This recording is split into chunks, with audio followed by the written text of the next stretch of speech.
Hello and welcome to Internet Politics and Culture. My name is Alex Halavey. I am an associate professor of social technologies at Arizona State in the New College. I also direct our MA in social tech. If you're interested in applying to the MA, it's a program that discusses issues around managing social media and online community, a range of kinds of things around that. Reach out to me. The deadline is June 15 for applying, the absolute kind of drop dead deadline. So there's still a little bit of time to apply if you're interested. This course I've taught, I think, 3 times before. Each time I've taught it, it's been at a very different structure and a very different area of focus. So I've taught it as a course where we look at online activism, grassroots organizing, and electoral politics. I've taught it where we looked at cryptography, for example.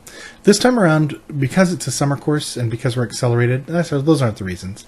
But for this time around, we're using as our entry point a television program called Black Mirror.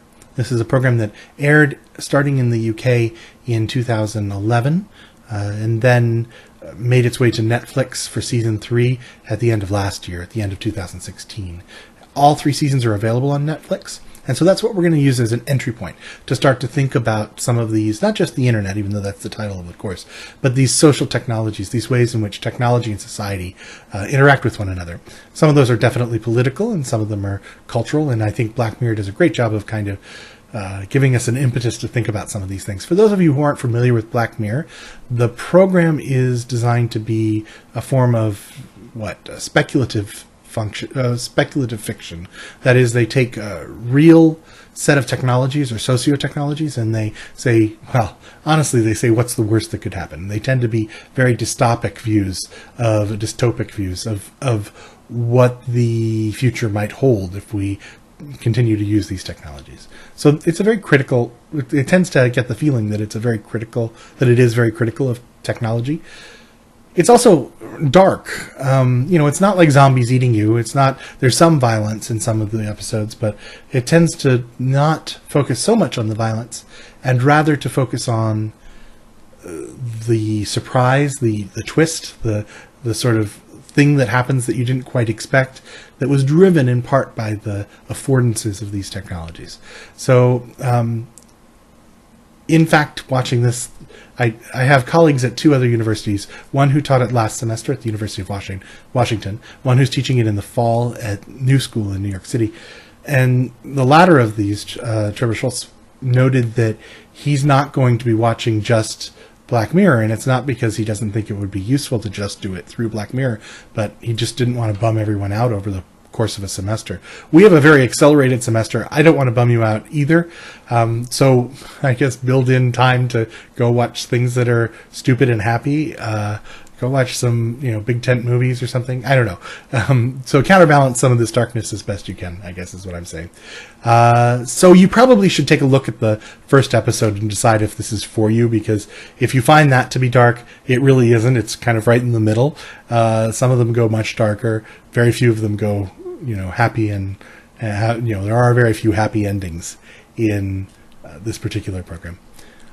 We're using it as an entry point. It's not a textbook, right? But it does give us a chance to talk about and think about the future of socio-technologies. And I think that thinking about the future of socio-technologies is a way of thinking about technology more broadly. That is, if you can predict where things are going, it means you actually have a good grip of where they are right now. And I think Black Mirror does a good job of showing that they have a grip on that. They have some idea of the ways these things could move, and that means they understand not just the technology itself, but what that technology could mean to social change and how society can shape technologies in particular ways. In this intro video, I'm just going to work our way through the syllabus real quick and give you an idea of what the course is like. I do strongly encourage you to read the syllabus in detail. Obviously, you should do that for any course, but particularly for one of my courses. I see that some of you, I think, have been in my courses before, and so you know that they're weird. They're not weird because I just want to be weird. They're weird for 2 reasons. The first reason is they're weird because I'm weird, and so my weirdness seeps through into the syllabus. I could try to pretend to be normal, but I'm not normal, and so that just ends up on the page. So that's part of it. But the other part of it is I do these things because I want you to learn. So a traditional online course, or at least the most typical online course at ASU and elsewhere, has you reading something and then taking a quiz at the end of each week. You can run through it on your own at your own pace. That's great for learning about handling of hazardous materials. It's pretty good for some other kinds of training. I don't think it's very good for thinking about things and actually learning about them. So I've designed this course with the intention of getting you engaged in conversation with each other, of making it a social experience, even though we're online. And so because of that, the structure is a little bit unusual. So be sure you're reading through it as well. And again, at the very end, I'll say this again at the end, but please do ask questions if you have them. So look through the syllabus, make sure you have a good grip of things, and then ask any questions you have in our Facebook group. So what's the structure? We have 5 weeks. Well, we have 6 weeks. And the same structure repeats over those 6 weeks. So each week you're going to be watching 1 or 2, generally 2 episodes of Black Mirror. You're also going to be watching a short lecture from me where I try to tie some of the ideas that we're looking at in the episode, or episodes rather, to what's happening in the world and what this means theoretically and practically for sociotechnologies. There's also generally for a bunch of these, another video. Some of these run longer. Some of them run more like an hour or a little bit more. Some of them are quite short. They introduce some part of the technology in most cases, kind of give you a backgrounder on the technologies that are being explored as part of the narrative in the episode, and give us another chance to kind of get at those. And then there's a short reading each week. I consider it a short reading. I hope you do too. Some of them are longer than others, but generally it's an article most of these are articles from academic journals. And so, you print one, you read it by the pool. It's going to be 110 in just a few weeks. So, but anyway, you might be reading it by the pool. I can dream, right? So that's kind of what you do for taking stuff in. You also probably will have to go out on the web and find more material about this. In order to make an informed response, you really need to know more than you're going to get out of what I give you. So you need to kind of expect that you'll have to go out, spend some time on Wikipedia, spend some time looking at some other stuff out there, and getting a better idea of what's going on in the episode, and also more broadly with that week's technologies. Once you've taken all this stuff in, once you've soaked this stuff in, you're expected to produce a response paper or response video each week. This is fairly brief, maybe 3 paragraphs. If it's 1 paragraph, it's probably too brief. You should kind of, in this, present an argument. In other words, it should not be a summary of what you've seen or what you've read.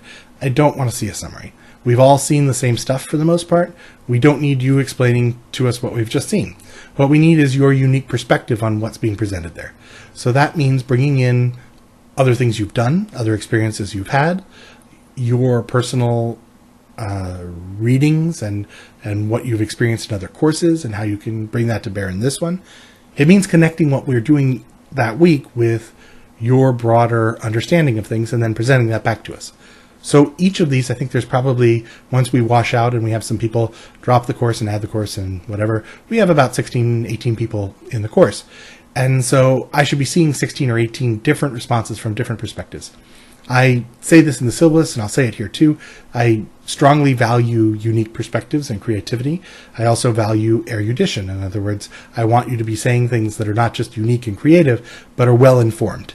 So if you can do that, then you not only win the course, but you probably win most careers and most lives. Being able to be both creative and being able to be creative while knowing about what you're talking about is a pretty useful skill to have.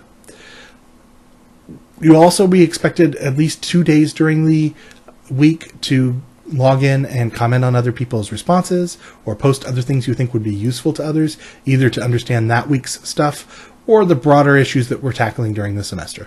So, if you find something that's a news article or something that is related, again, either to the week that we're on or to another week, don't go too broadly, I guess, but as long as it's relevant and you can explain in the post why it's relevant, you should post that. Why 2 days during the week? Mostly what I'm trying to do is make sure that you're not all just kind of piling in on Saturday night and getting in your required posts or whatever and then dumping it, because that means we'll have no conversation. So the reason for 2 days is I actually want you guys to engage as much as possible in conversation.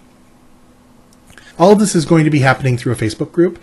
There is a Blackboard shell with some things, mostly links out, but we will be mostly using the Facebook shell, or rather the Facebook group. So you can probably avoid Blackboard for most of the semester. That would be, I can see why we would want to do that. I'm not a big fan of Blackboard. Most of the things that we'll be doing, I'll post all of the readings in Facebook, in the group. I'll be posting these videos in the group. So most of our interactions will happen there. There's a plus and a minus to that. On the positive side, if you are a regular Facebook user, if you have the app on your phone, etc., then it's pretty easy to kind of get engaged in what we're doing in the class. You can you can do it while you're waiting in the line in the supermarket. You can read what other people have posted. You can respond. Yay. The downside of that is if you think of Facebook as your sacred not school space, I might be invading your not school space a little bit. Deal with it. Sorry, but I mean, I guess that's the downside, right? There's the other downside, which is Facebook is not very private. Yeah, there's lots of issues around that. We can talk about those on Facebook. But for this course, you need to be on Facebook and in this group to make it work. I won't have regular office hours. I will have Facebook Live sessions, both scheduled and there's a link, I think, on Blackboard, but I'll put it here as well. A link to a calendar. I'll put things up on there when I'm going to be live. But I'll do a few live sessions in case people just want to chat. Other than that, I'm happy to set up a meeting, either a Skype meeting or using a phone, or I can meet you on any campus except Poly, because Poly's too far away, or at a coffee shop somewhere in Central Phoenix or somewhere.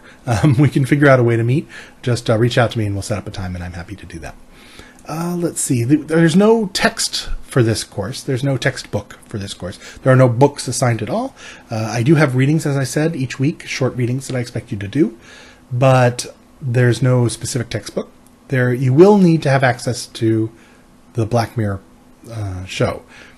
All of the seasons of Black Mirror are on Netflix. Netflix is last time I checked, Netflix is I think $8 a month for a single license. Although, if you want to save money and you're a student, so you probably want to save money, you might want to think about talking to other students and seeing if you can share a license. At the more expensive levels, I think it's $12 a month, you actually can have it on simultaneous devices at once. And so that might make sense. You can kind of spread the cost around a little bit. Or you may want to get together and have a regular viewing party time, something like that, where you sit down with a beverage of your choice and some popcorn or whatever, and you view it together in a group. If someone had suggested that to me, I would have said the whole point of this is I don't want to see other people. But I know from experience in the past, when I haven't suggested it, people have done it on their own, and those people tend to have done much better in the course for some reason. So if you know someone else in the course, or you want to know someone else in the course, you might want to try to arrange something like that. So I just throw that out there. There are other ways to get Black Mirror. You could buy the DVD through Amazon. I'm sure there is other ways you could obtain copies of the program. Let's see. Grading. So that's why you're here. That's why you're at the syllabus, at least, not at the course, but at the syllabus. Again, the grading is a little bit unusual. You basically have, for the semester, 3 major grades. One is for your responses, one is for your comments and discussion, your posts outside of the responses on Facebook, and the last is for that larger assignment at the end of the semester, where you're going to be writing a 1,500 to 3,000 word. I just throw that out there. If you go a little bit more than that, that's okay. But somewhere in that short range, white paper or a script for a micro version of episode of Black Mirror, or a short story that's kind of Black Mirror-esque. What does that mean? I'll come back to the grading piece here in a second, but I just want to talk kind of broadly about this. We'll do the last part first, which is that last assignment. What that means is that I want you to, for the white paper, dive in more deeply to questions of a particular socio-technology and talk about what it means for an organization, how they can take advantage of it, a business, a non-governmental organization, a government agency, an individual. How can those people take advantage of this kind of technology, or what threats might they perceive? How can they avoid being damaged by some of these technologies? What steps should they take to prepare, I guess, is the general idea behind this. So it should be something that they could consume and actually say, oh, this is useful to me. I now understand more about this technology and what it means for us. know I don't want to throw out any examples because that'll block things off, but I know how this particular kind of thing works now, and I understand what that means to me or to my organization. So that's one version of the final project. The other is this fictional. You can do a fictional piece if you want to write fiction, science fiction, or speculative fiction. That's great, and so it'll give you a chance to kind of write a very small, a shorter version of a Black Mirror episode, or you can do it as a short story. Either way is fine. Finally, if neither of those work for you, I'm willing to hear proposals for your own version, right? If you have something else you want to do that makes sense for the course, I'm happy to talk to you about it. And there's a kind of a proposal deadline built in for that. So on that, you'll get a grade from A to E. That will make up 1/3 of your final grade. Another third of your final grade will be those response papers, the average over all of them. And then the other third of your grade will be the average of all your comments. You'll know what I'm thinking about your comments and your responses because I will either give you a heart, which means that basically that's the equivalent of an A. I'll give you a wow, which means that I'm saying that this is a B. I'll give you a thumbs up C. I will give you a sad D, or I will give you a mad E. I still can't get over the fact that we get E's in whatever. So I will give you one of those as a response to each of the things that you post. It's a little weird, but we kind of are building on top of what Facebook gives us. And so you'll get that. Other people will post their own feelings about this, but my feelings will be the ones that tie eventually to a grade. So 3 pieces. Your final project is 1/3. Your response papers and response videos is 1/3, and your comments and discussion on Facebook is the last third. You take the average of those 3, you have your grade in your class. On top of all of that, I'll be giving some awards at the end of the semester. These are things like the best written response paper for the whole semester. These are things like the best response video if people choose to do response videos of the entire semester. The best comment. I have a bunch listed there.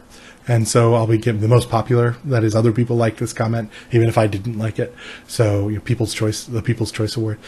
Each of those will increase your final grade in the course by a full, or basically a third of a grade. So if you have an A, it'll move you to an A+. If you have a B-, it'll move you to a B, etc. So these are kind of at the very end awarding you for doing something that's exceptional during the semester.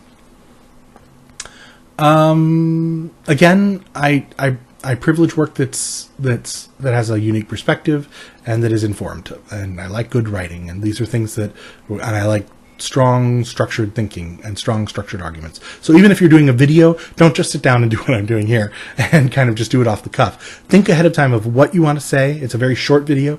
What do you want to say? How are you going to put that forward? How is it going to be convincing to the person that's listening to it? So think these things through, whether it's a written piece or a video piece, and make sure it's well structured, make sure there's an argument, make sure you're making use of evidence and of illustration. If you're tying it back to the episode, which you should be, make sure those ties are not ambiguous, but very specific. Talk about a particular scene and what happens in it, and how that illustrates what you're trying to say in your piece. So try to be as specific as possible when you're doing this, very exacting in how you make your argument and present it. I have a tentative course schedule listed here. It is, it says, I say it's tentative. I am willing to change it. I'll give you plenty of warning if I do, but you should be aware that because we're so quick, because we're only 6 weeks, it's unlikely that I will. Certainly the episodes are kind of set in stone at this point. I have it as an out for myself that I might change it. And honestly, in other courses, I have changed what we're reading and what we're doing during the semester. But just because of the accelerated nature of this course, it's pretty unlikely that I'll do that. You'll see the listing here of each of the things that we're covering each week. These will all be, well, not the episodes, the Black Mirror episodes, but each of these things will be linked to from the Facebook group, so you can find them there. I didn't mention this before, but there's actually 2 deadlines for the final project. If you hit the early deadline, I will give you feedback on your final project and allow you to submit a revised version of this by the 26th of June. So you're welcome to use that final project deadline of the end of, it's June 17th.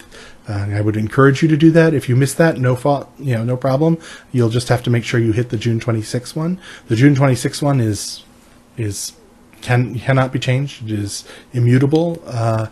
Because I have to turn in my grades on the 27th, I have a quick turnaround on this. So that it has to be in by the 26th.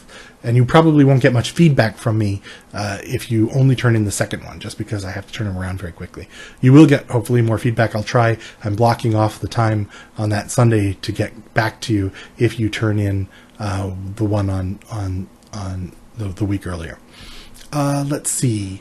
I'm going to go over some of these course policies fairly quickly. You should read through them. I know it's literally a lot of small type, but you should definitely go through them. There's some things in there that would be useful to you. One of these is that one of the more important ones is that I am very serious about issues of plagiarism and cheating. You should write everything you write during this semester. You are welcome and strongly encouraged to make use of the writing centers. I want you to improve your writing, but every word that you write needs to be yours. You can't have someone else write it for you, and you can't copy and paste someone else's work. Some professors are, I fear, a little less stringent about this. In other words, even when they catch people, they are willing to just kind of shrug it off. I consider it my job to be the person who doesn't do that, and I've pursued some of these cases all the way through to expulsion. A lot of professors are scared off by the bureaucracy of going through the committees for issues of plagiarism and academic misconduct. I like bureaucracy. Well, that's not quite true, but I do bureaucracy well. I've served on those committees, and I think it's an important thing to do because it bothers me when people waste my time and the work of the people who are actually here to learn by trying to kind of purchase their way through or otherwise shrug their way through a university degree. So that makes me sound really mean. I am a mean guy. That's just kind of the way I am. If this happens, and I have to say, I've taught at 5 different universities, and ASU I've found much less of this than I have in some other places. Some of that may be the campus I'm on, the kinds of courses I teach, but I've seen much less of this at ASU. That said, if this does go before committee, one of the things they'll ask is there a statement on academic integrity in the syllabus? There is. I am looking at it right there. And then the other question they will ask was it explained to them that they may not plagiarize? Here I am explaining to you that you may not plagiarize, and that if you do, there will be consequences. What that means is you are welcome to use other people's work. You absolutely should use other people's work, but when you do, you must cite it, and if it is even a paraphrasing, you must cite it, and if it's a paraphrasing or the original work, you can't just paraphrase and get around not citing. It's still plagiarism when you paraphrase. And if you're using the exact wording, frankly, for scholarly writing in the social sciences, you should avoid that where possible. But if you do use the exact writing, you should definitely put that within quotation marks. If you don't, you will fail the course, and it may be worse for you than that. But at a minimum, you're going to end up failing the course. So avoid that. The other side of that is if at some point you feel like you have a deep urge to plagiarize for some reason, talk to me about it before you do it, when we can do something proactive about it. I am happy to do whatever possibly I can to stop you from doing that, to help you avoid doing that. So if you ever have a question about citation, if you ever have anything like that, I'm happy to sit down with you. I'm happy to talk to you about it over a message, over email, over whatever I have to do to avoid that for both of us. I am happy to do that. So I'm not out to get people who are trying to do good, but I do consider this an important part of having an atmosphere of honesty in the university. What else is in here? I have kind of a section on civility, and the weapons piece doesn't really matter here. But, well, it does. Don't bring weapons into Facebook. But the civility piece does, and that is, I expect you to disagree. Hopefully you're coming from your own perspective, and we'll see some disagreement. It's much more interesting in a discussion if not everybody's exactly in the same page. But when you disagree with someone, you need to do so politely. Imagine that. Given our current political environment, it's hard to remember a time when we actually engaged civilly with one another without kind of name calling. What that means is be polite. You're absolutely able and encouraged to disagree with people's positions, including my positions, but do so civilly. Do so without attacking the person, but rather by indicating what you disagree with in their ideas. You may not attack people individually. You also may not attack people based on the sort of class of person they are. So that means it is absolutely impermissible to make comments either about individuals in the class or about large groups of people based on their race, on their ethnicity, on their gender, on their orientation, on their ability or disability, on their religion, on their origin, their national origin. This is just unacceptable. This is a university. We don't do that here. So be aware of that ahead of time. I'll warn you if it happens or if you're getting close. I guess I should say, if it's not too extreme. But if it is too extreme, or if you continue to do that, I will have you removed from the course. So don't do that. Be nice. Hey, let's see. Late work. Maintain what happens in our Facebook group stays in our Facebook group. Maintain the privacy of what people say there. You shouldn't lift things out of it and share it. Not acceptable. There really isn't a good way to do late work in this course. So, if you don't post on 2 separate days, I keep repeating that because that's the thing that I've done this structure before in the past in other courses, and people have tripped over that idea that you can't just load in on Saturday night and be done. You really need to plan out a time on Tuesday and Friday or something where you're going to go online and check this. So plan on being on at least a couple of times a week. Hey, get on every day and check and see if there's something interesting to respond to. I mean, you don't have to do that, but minimally you need to do that a couple of times during the week. If you miss that, you miss that. It's part of the discussion. You just get a fail for that week. There's nothing you can do to kind of back up and fix that. This is going to be tricky. That's going to be the hardest part of this course, is staying on top of it for 6 weeks. It's a quick course, but you have to build in that time. You have to schedule it and make sure you're showing up virtually. I do have something in there for late response papers, which is a grade every day for every day that they're late. Response papers are due on Wednesdays every week, except for this first week where I've given you a little more time. That's a blessing and a curse because you have a very quick turnaround between this Friday when your first response paper is due and then the following Wednesday when the next response paper is due. So it may seem like I'm giving you a little extra time, but really I'm giving you then less time for the next one. Turn it in early. Post early. Honestly, with this many people in the course, you are more likely to say something original if you're the first person posting. So take advantage of that and post early.